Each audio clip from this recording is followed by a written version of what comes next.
What a great introduction. Welcome to the Guitar Channel. I am super happy to welcome you a new interview. I am with the one and only Gary Lucas here at our showroom in Paris. Gary, how are you doing today? Well, pretty good. Thank you, Pierre. Yeah. A pleasure for me to be here. Yeah. Yeah. You almost gave me some goosebumps, playing that kind of blues on your guitar. I do love the blues. I think the blues is the touchstone of everything that I work with.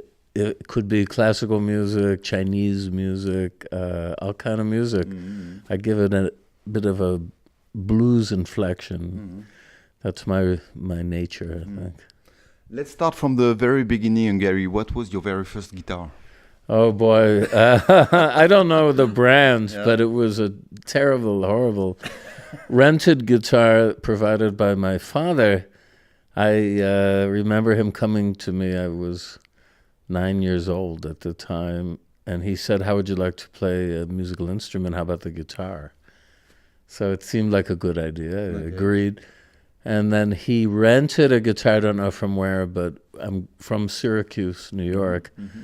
And he found a very inexpensive rented guitar, but the strings were so far off the fretboard. Yeah. It was just killing my fingers, and I hated to practice this or touch it even. And so finally, I abandoned it for a while, maybe almost a year. But then they returned, my mom and dad, from a trip to Spain, and they gave me a nylon string guitar, which was a beautiful, change up. It was a pleasure to play this guitar. Mm-hmm. Didn't hurt.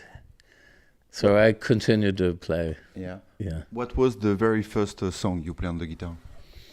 That's a good question. I'm not sure, but I know that I wanted to play the theme from Exodus. It was a popular film in the time growing up, and there was a recording by Franz-N. Teicher, and I thought it was really stirring and dramatic.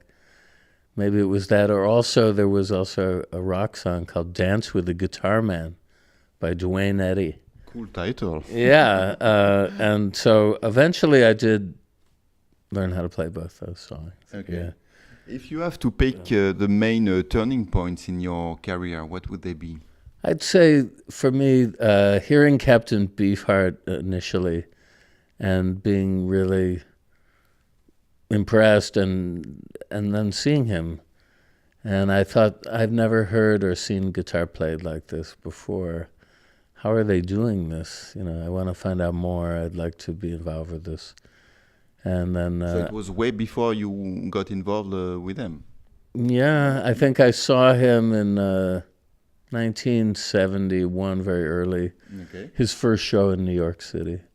He'd been recording and putting records out, but he had never toured much. Mm-hmm. And that was a life changer for me, because I came away from this show. I said, if I ever do anything in music, I want to play with this guy.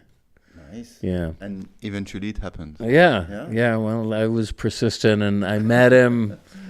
It's a long story, but I got a Please chance. do tell. Oh, yeah. He came up to my university after that show in the fall, almost 7-8 months later, and I got the task of interviewing him because I was a DJ on the radio, and also a big fan. I told everybody that I knew all about this Beefheart guy. So I met him and we bonded. Mm-hmm. Though I didn't tell him I played because I was shy and I was just sort of in awe of him. And we stayed in touch. Then, I tried to get him to come to do stuff at the college as a judge of a film festival, but it didn't work. But he wrote me a letter. I got his phone number from him too, and I used to call him up. Eventually, though, I was home and I saw he was playing with Frank Zappa, which was rare because I didn't think they liked each other based on what he said to me at the time, but now they were old friends. And after the show, I went up to him as he was on the stage, and they were packing up around him. And he remembered me, and he hugged me.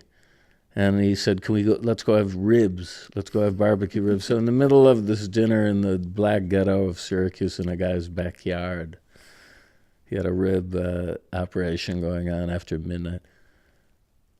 said to him, by the way, if you put a band together, because he was between bands, I'd like to audition. He said, why didn't you tell me you played the guitar?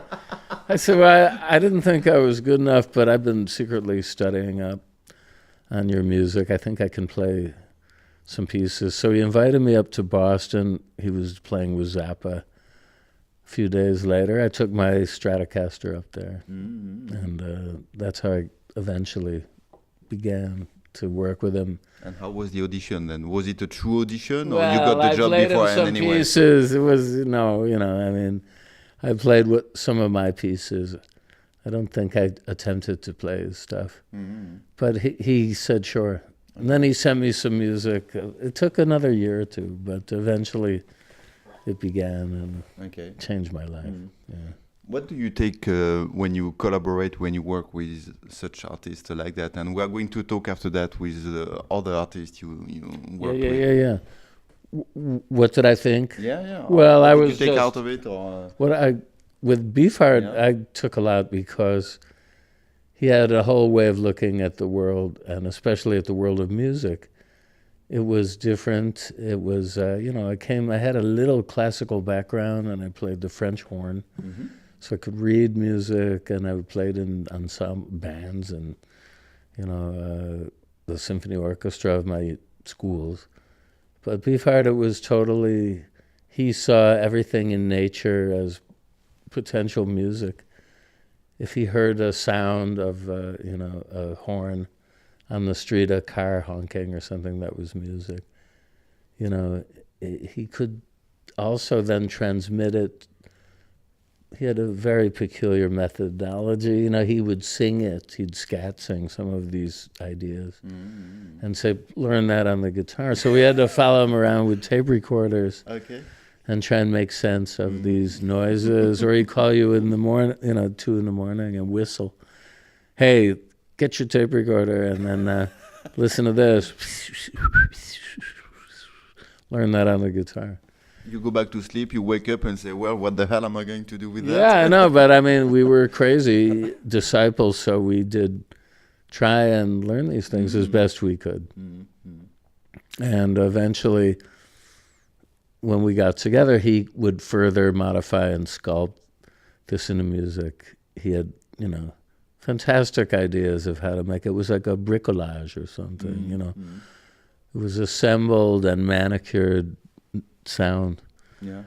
And then, you know, somehow he just mentally drilled everybody so it became music. There was some input on the part of the band, I have to say, but not really in the composition, more like organization. Okay. How many bars do we play here? Okay, I think he said 15. Okay, let's do that. But he would rip up our work if he, you know, at the last minute and say, no, that wasn't it at all. So you were always on your toes. Just to make it fun. He wasn't an easy guy, you know, taskmaster, so it could be very frustrating. But we knew it was historically important, so we stayed with it. And, you know, I got a lot out of it psychologically, not financially, but psychologically. But I had a day job, you know, I mean, so it wasn't like I was depending on the group. What was your day job? Well, for years I wrote advertising as a copywriter for CBS Records. They don't even have such jobs anymore, I don't think, in the music biz, but in the 70s when I began at CBS, especially, they had a department, and whatever album was being released, there would be some kind of campaign with some consumer advertising and a trade ad. It was big business. I don't know if it was effective, but there you go. You know, I was just a cog in the machine there. Yeah. Tell us some more stories about other collaboration you had with people like Lou Reed, Jeff Buckley, John Cale, and many more. Tell us the story about Jeff Buckley. Jeff Buckley, okay. After Beefheart, I'd say the most significant artist I worked with is Jeff. And, well, I was a fan of Tim Buckley, huge fan of his father. Yeah. I had never seen him, but I bought his records and I admired his voice. So some years later, this is 1991, got a phone call from Hal Wilner, who is a producer in New York City and a friend of mine. He's done many kind of multiple artist tributes to all kind of people over the years. He was maybe the first with Nina Rota, an album, and he's done everybody from Thelonious Monk to Walt Disney music. Anyway, Hal, so I want to do a tribute to Tim Buckley, and I'd like you to be part of it. I said, great. I love Tim. And he said, by the way, his son Jeff is going to come to this, and it was going to be held in a church in Brooklyn called St. Anne's. And I think you'd be good working with this guy. Now, it might have been Jeff suggesting it. I don't know. I never asked him. But I know Jeff was a fan of Beefhearts. So I said, well, sure, I'd be happy to meet him. I mean, I'm always open to new collaborations, particularly with young artists. It kind of reinvigorates me at this stage.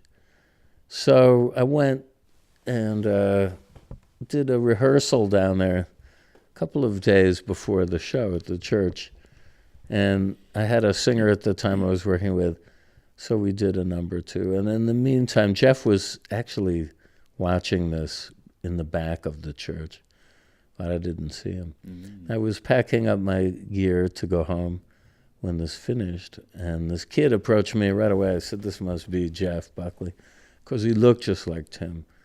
And he was popping his eyes, he was rolling his eyes, and giving me these, soulful, vibing looks. He looked very electric, on fire.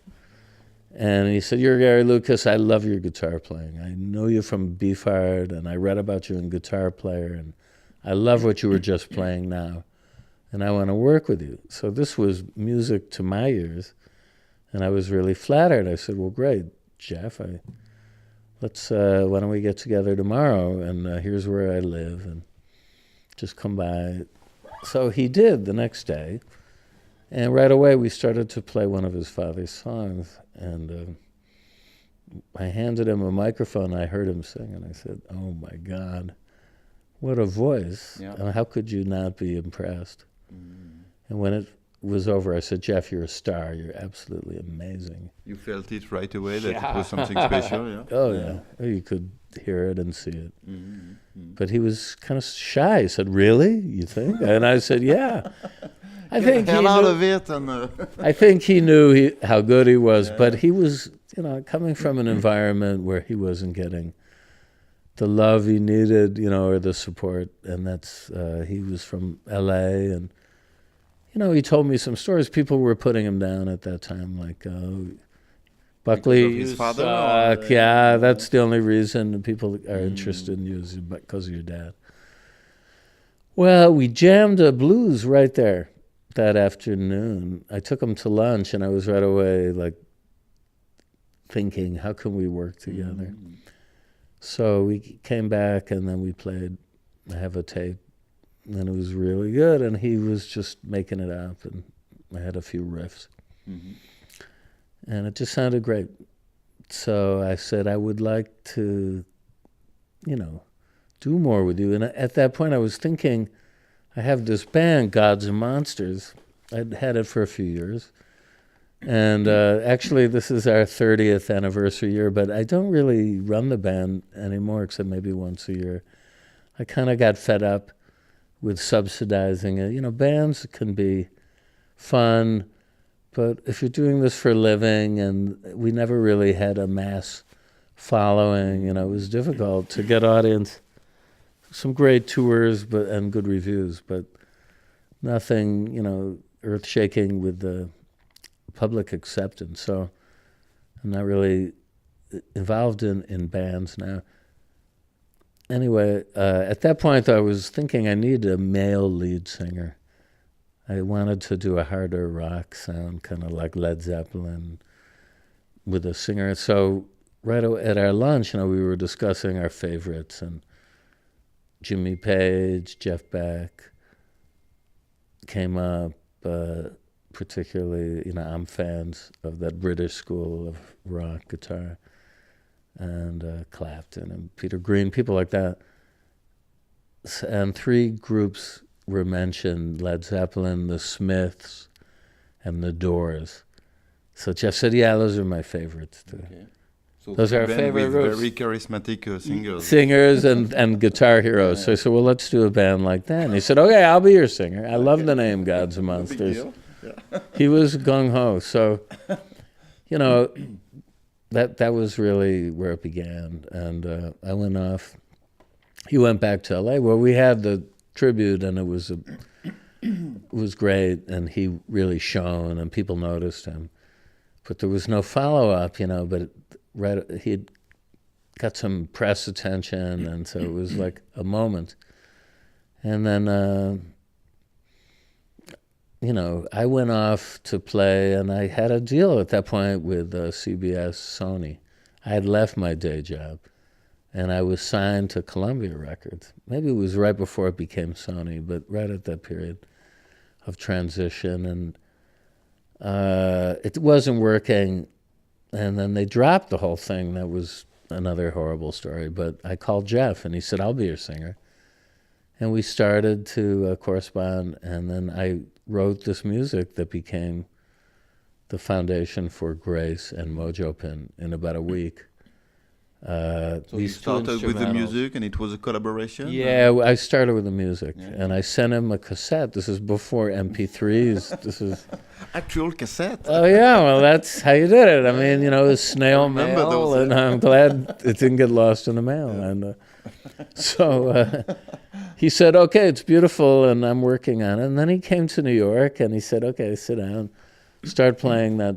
I had titles for these pieces just as place markers. You know that piece called "Rise Up to Be"? That was one title to encourage Jeff and me. Rise Up to Be. Now it's called Grace. And I have some in my archive. The first time he opened a notebook and he had all of these lyrical ideas. He said, "Start." And then you hear him go, "There's a moon asking to stay." That's how it began. Nice. And I got very excited. I said, "Well, we have to demo up these songs." And the other was called Mojo Pin, right? So I went into a studio a couple days later with Jeff and the guys who at that point were the rhythm section of Gods and Monsters, Jared Nickerson and Tony Lewis. And we got these demos. And to me, my favorite memory of music is hearing Jeff's vocal performance in the dark studio. It was dark. I was in the booth. And he just, you know, he knocked it out of the park. And then he came in and he said, "Was it good?" And I said, "Yeah, it was unbelievable, man." And people were, you know, blown away when I played them the demos. And that's how it started. Yeah. And And the rest is history, as we Yeah. say. yeah, well, there was a lot more. If you want to know more, I have a book called Touched by Grace, Okay. My Time with Jeff Buckley. It's published in English and Italian. You can find it on my website. Okay. Yeah. Excellent. And it has everything I can recall about working with Jeff in there. And is there some method you have to collaborate with artists, or is it different with each musician you work Well, with? I guess it's different, but my favorite is to just give instrumentals, Okay. you know, and let them try and come up with a vocal, like a melody and a lyric. I've had the best results, but I've also sat in a room with singers and done it, you know, line Start by from scratch, line, and you know, what about this? So you go here. And I think whatever works, you know, but I think my method came from reading a book about how the Smiths functioned. You know, Johnny Marr was one of my favorites, and he and Morrissey, I think, did. You know, Johnny Marr would create the instrumental, and then Morrissey would fill in lyrics and a melody. And it seemed like a good working method, you know. If you find a collaborator who can really rise up to be, you know, rise to the occasion. Right? Tell us about your guitar playing. I mean, are you able to define the Gary Lucas signature sound? Oh yeah, well, I use light gauge strings. Number one, even on the That's a secret. well, that's one secret. Okay. Even on the acoustic, these are electric guitar strings, O10s, right? So because I can bend them with my easier, and I like to do slight micro slurs with the fingers when I'm playing. But I think on acoustic, I have a very active right hand. And that's not the way I started. I was really coming from rock guitar with fingers weren't used all the time. I was mainly a flat picking guitarist. And then I met some kids when I went to college who were very accomplished in the finger picking style with heavy metal picks. Oh, yeah. I tried that, but I didn't like the feel at all. And so I didn't stick with that. And I didn't even go with that. So what I do is I cut my nails as short as possible and build up the calluses. Okay. And that's sort of the sound of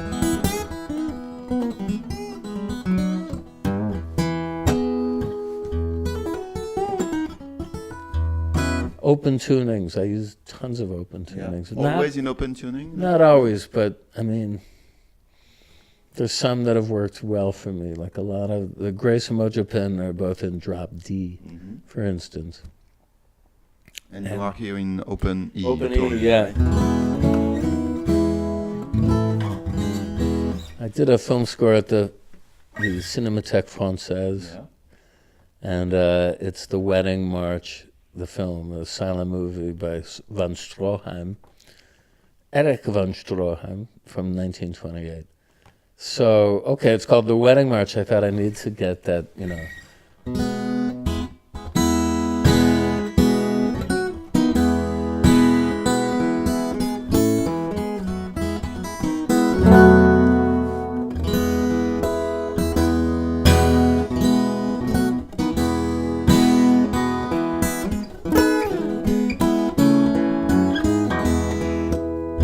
Now, I don't know the names of these chords. Well, you know, I do, but as far as open tunings, because I don't, you know, I have shapes really more that I've developed by trial and error that harmonically will be modified depending on where I want to go if I'm covering some music.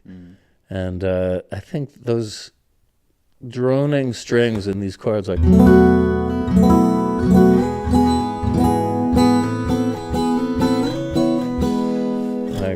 or you could...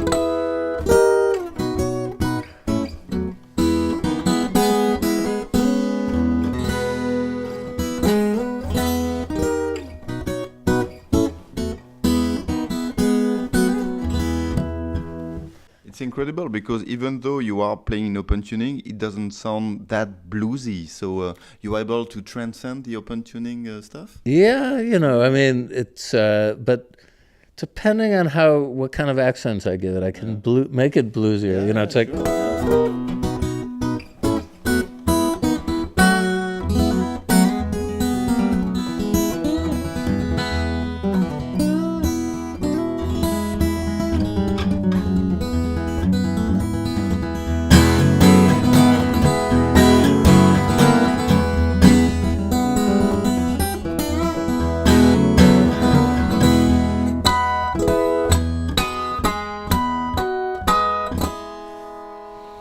Sounds easy. Oh, no, yeah, well, yeah, it's like child's play, actually. But for instance, Chinese music. I did a record for a French label that came out in 2001 called The Edge of Heaven. Gary Lucas plays mid-century Chinese pop for Label Bleu. Okay. Was a government-sponsored label. And I was one of the couple of American artists. It was mainly French and world music, a lot of African artists. So there I covered music from a golden age of pop from Shanghai of the 30s and 40s. A very little known outside. Based on what? Based on old records? Or? Yeah. Because well, I have a history. I lived in Taipei for some years after university, and I married a Chinese woman. And was married for 5 years, and she played me again a cassette of some beautiful songs by two Shanghai divas who were both stars of the nightclubs and the early cinema of China. It's when they went into sound films, they made these movie musicals that are really, some of which are quite incredible. And, this was a tribute to their songs. I collected them, and then I was encouraged to do arrangements for a wedding. I had a friend who was getting married to his Chinese girlfriend in New York. And as a wedding gift, I arranged 3 songs, and I played at the wedding reception. And nice. People loved it. Then I put it on an album, a couple of songs on a couple of albums. And then a label said, we'd like a whole album of this. And it's a long story. But all right, so here's one of the songs. I've been in this tune. Let's see. This was called Please Allow Me to Look at You Again. Okay.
Very nice. Yeah. I get into this upper register sometimes because this is an old guitar from 1942. The tunings, intonation is not perfect, but everything is a trade-off, right? Tell us about this ancient Gibson. Well, I always, when I was growing up, found that playing Gibson acoustics were the best for a bluesy kind of sound. And when I was getting serious about doing shows under my name, which is going back to about 88, I went looking for an acoustic because I wanted to feature this in my solo guitar show, solo guitar concert, and I went to Matt Umanov Guitars. Oh, yeah. In New York? Yeah, not far from where I live. I live in the Greenwich Village. And he's closed now. But there was a guy working there, and he handed me this guitar. And he said, you could really play Greenwich Village blues on this. What does that mean? But I like that. He was an artist himself, John Campbell, white blues guitarist who's passed away, unfortunately. But I fell in love with this guitar, and it was in a lot better shape. Let's put it this way. It's pretty banged up now, but it still plays and sounds beautiful. And on the headstock it says, only a Gibson is good enough. Okay. Oh, yeah. There is the banner. The banner. Yeah, excellent. Although, so he said it's from 1946, excuse me. And a couple of years ago I went in there and they said, well, actually, a book has come out and they stopped putting that banner in 1942. So it's really from 1942. Okay. Not that I'm planning to sell it, or it's not. It's something I like to play every day. It's probably my favorite guitar. And you have a magnetic pickup inside of it to Yeah, when you plug live, or Yeah. I have a Sunrise, okay. and I play only because I did a concert some years ago with an Indian singer, Najma Akhtar, and we did the WOMAD Festival in Canary Islands, and I was not happy with the sound of the DiMarzio pickup I had. So I asked Matt, he said, well, everybody's getting the Sunrise. Okay. I don't think they make them anymore, I'm not sure, but so I had that put in, and that's improved it. Yeah. So when you play live, it is plugged like that, not with a microphone in front of it? No, I play with it plugged through an amp and through effects sometimes. Okay. But you play both acoustic and electric still? Oh, yeah. I used to go also with the National Steel guitar. Okay. I have an old one from the 20s, but this is just too much to carry around now. And actually, if, I'm doing more solo acoustic concerts these days. I did one in Woodstock last week where it was just total, and I'll do one in New York next week. It's just easier, and I find acoustic is more personal to me. I love electric guitar too, and I've done, quite a few explorations with it over the years. I've put 30 albums out, But if I had to choose like a desert island guitar, I'd probably say this acoustic. It's like a little orchestra in your fingertips, right? Sounds great. Sounds Thank you. awesome.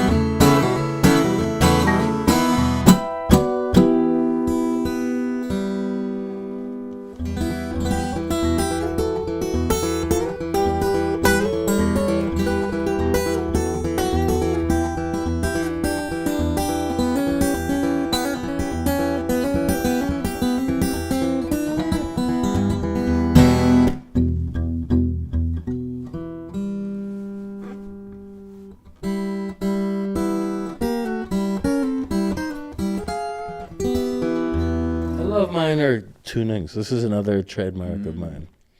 Minor keys. Yeah. The key of minor. I think that was something Howlin' Wolf said on one of the interviews he did. Okay. I played this in the key of minor. Now, the only blues guitarist, my favorite is Skip James. He's, I love all the country blues guys. If you know Skip James, he used a minor key, open E minor tuning, and did incredible things with it for a lot of his stuff. But, when you first hear it, you're not sure because he would go in and out of the major and minor just by his fingers, like.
I could stay all day long sitting right next to you, Gary. Oh, thank you, Pierre.